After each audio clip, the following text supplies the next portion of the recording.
আসসালামু আলাইকুম প্রিয় দর্শক, আজকে আমি আপনাদের সঙ্গে সাদা পোলাও ও হাঁসের মাংস ভুনা রেসিপি শেয়ার করব। আজকে রেসিপিটা হবে একদম আলাদা। রেসিপিটা পারফেক্টলি বানানোর জন্য থাকছে অনেক tips and tricks. By the way, আমি আরিফ, আপনারা দেখছেন আরিফ কিচেন ভিজিট চ্যানেল। প্রথমে আমি হাঁসের মাংসের ভুনাটা রেডি করে নেব। এখানে আমি একটা হাঁস ভালোভাবে ধুয়ে কেটে পরিষ্কার করে নিয়েছি। চুলার উপরে আগে আমি কড়াই বসিয়ে দিয়েছি এবং কড়াইয়ের মধ্যে দিয়েছি সয়াবিন তেল। তেলগুলো গরম হয়ে গেছে। এখন আমি তেলগুলোর মধ্যে দিয়ে দেব 1 কাপ পরিমাণ পেঁয়াজ কুচি।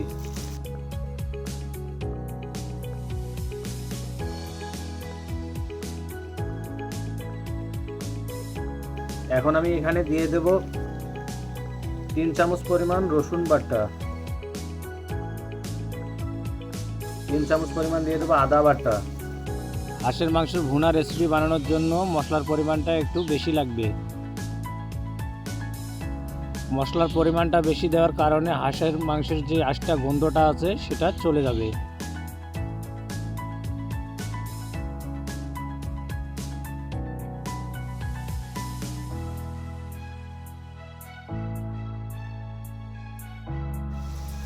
আদা রসুন এবং পেঁয়াজের কাঁচা গন্ধটা চলে গিয়েছে। এখন আমি কিছু আস্ত গরম মশলা দিয়ে দেবো। 3 থেকে 4টা নিয়েছি সাদা এলাচ, 8 থেকে 10টা নিয়েছি কালো গোলমরিচ, 2 থেকে 3টা নিয়েছি তেজপাতা, 5 থেকে 7টা নিয়েছি লং, 2 থেকে 3টা নিয়েছি দারুচিনি। এগুলো এখন কড়াইয়ের মধ্যে দিয়ে দেব।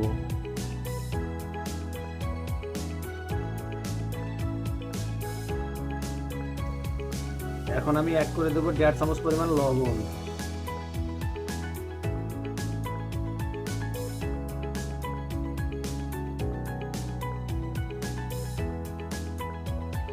এখন আমি কড়াইয়ের মধ্যে দিয়ে দেব 1 চামচ পরিমাণ হলুদ গুঁড়া,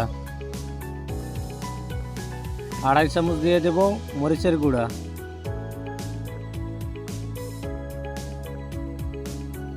জিরার গুঁড়া দিয়ে দেব 1.5 চামচ পরিমাণ,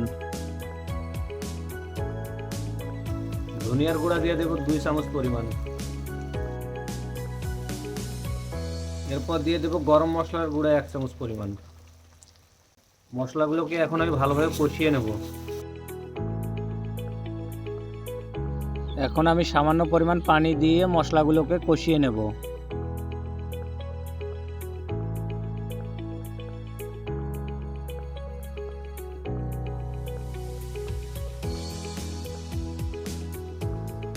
মশলাগুলো কষানো হয়ে গেছে। এখন আমি মশলার মিশ্রণের মধ্যে হাঁসের মাংসগুলো দিয়ে দেব।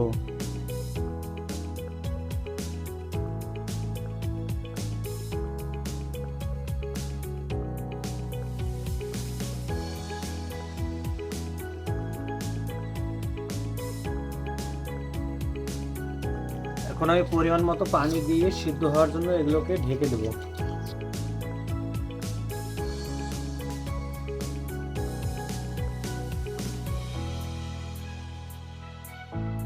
এখন আমি ঢাকনা খুলে মাংসগুলোকে কষিয়ে নেব।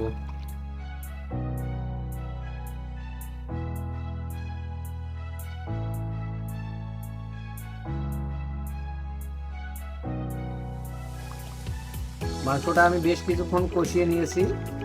মাংসগুলো থেকে অনেকটা পানি শুকিয়ে গেছে। এখন আমি আর একটু ঢাকনা দিয়ে সিদ্ধ হওয়ার জন্য ঢেকে দেব। দর্শক, প্রায় 1 ঘন্টার মতো হাই হিটে জাল করে নিয়েছি। মাংসটা আমার রান্না হয়ে গেছে প্রায়। এগুলোকে আর কিছুক্ষণ নেড়ে ছেড়ে নামিয়ে নেব। দেখুন দর্শক, হাঁসের মাংসটার কালার দেখুন কিরকম। এগুলোকে এখন আমি নামিয়ে নেব। দর্শক, এখন আমি সাদা পোলাওটা কড়াইয়ের মধ্যে রেডি করে নেব। এখানে তেল দিয়েছি। এখন আমি কিছু পেঁয়াজ বেরেস্তা করে নেব।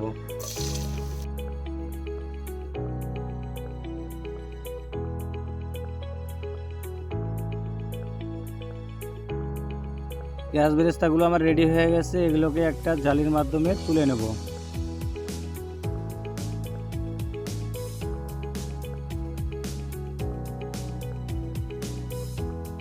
এখন আমি তেলের মধ্যে দিয়ে দেবো 3টা লং, 3টা সাদা এলাচ। সাদা পোলাও রেসিপি বানানোর জন্য আমি এখানে নিয়েছি 500 গ্রাম চিনি গুঁড়া আতপ চাল। এখন আমি চালগুলোকে তেলের মধ্যে ভেজে নেব।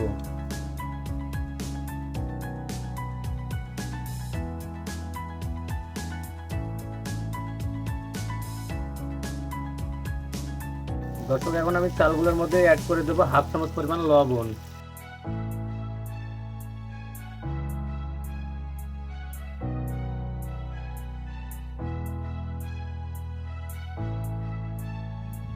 এখন আমি চালগুলোর মধ্যে অ্যাড করে দেব কিছু মটরশুঁটি। মটরশুঁটি দেওয়ার কারণে সাদা পোলার রেসিপিটা দেখতে অনেকটা ইউনিক হবে।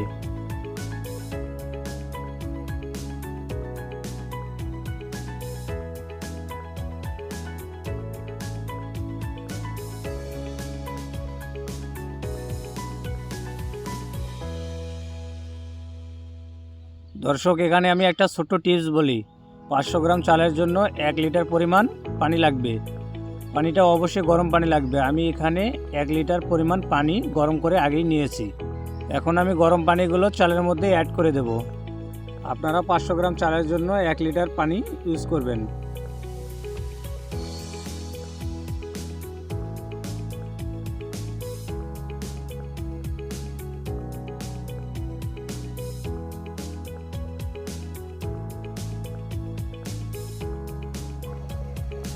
এখন আমি এখানে অ্যাড করে দেবো 3 থেকে 4টা কাঁচামরিচ মাছ দিয়ে দুভাগ করে নিয়েছি।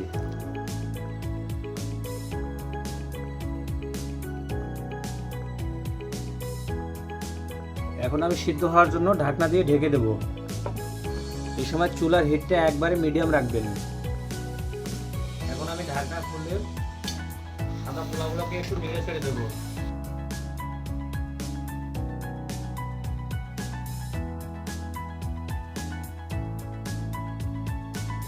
এখন কিছু অ্যাড করে দেবো কিশমিশ।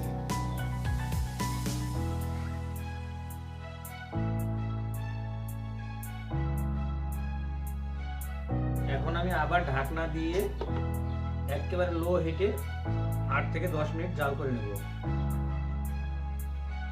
8 থেকে 10 মিনিট লো হিটে জাল করে নেওয়ার পর 10 থেকে 15 মিনিট দমে রেখে দিয়েছিলাম।